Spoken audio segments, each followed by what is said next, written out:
Bonjour, laissez-moi vous présenter aujourd'hui mon dernier livre, L'histoire du Médoc, de la Renaissance à la Révolution. Au cours des 3 siècles qui séparent le départ des Anglais d'Aquitaine de la Révolution française, le Médoc, terre de foi, d'ostréiculture et de vin, va connaître une histoire mouvementée. Sous la Renaissance, la présence d'Étienne de la Boétie et de Michel de Montaigne au château de Castéra, quelquefois, vont porter en ces lieux les vertus de l'humanisme. Malheureusement, les guerres de religion semant la désolation en Guyenne traverseront aussi le fleuve, et l'écho des batailles du Bordelais et de la Saintonge auront chez nous leurs conséquences où s'illustreront les Durfort d'Uras, baron de Blanquefort, et les 2 fois Candale, sire de Castelnau. Le vicomte de Fabas et ses huguenots dévasteront Soulac. Ils brûleront Saint-Christoly, Ordonnac et Couquec, mais se briseront bientôt les reins sur l'honneur de l'Espare, avant d'être chassés de la presqu'île.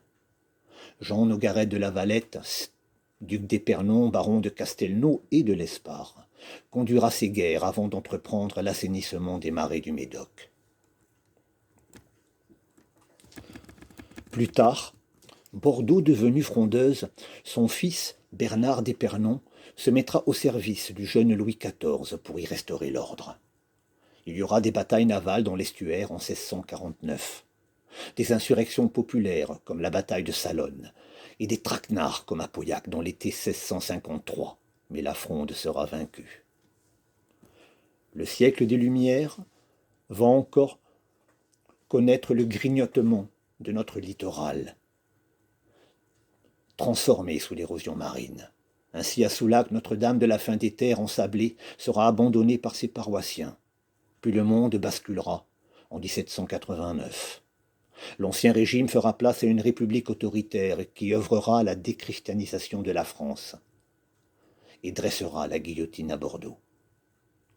Louise d'Argicourt, dame de la Marque, sera la première dame marquire du Médoc. D'autres nombreuses victimes suivront, victimes de la terreur, parmi lesquelles le baron du Breuil. Le sang, appelant le sang, le terroriste bordelais, Lacombe, périra à son tour sous le soleil de Thermidor, et le siècle épuisé comme un fruit mûr tombera à l'aube du nouvel empire. Merci de votre écoute.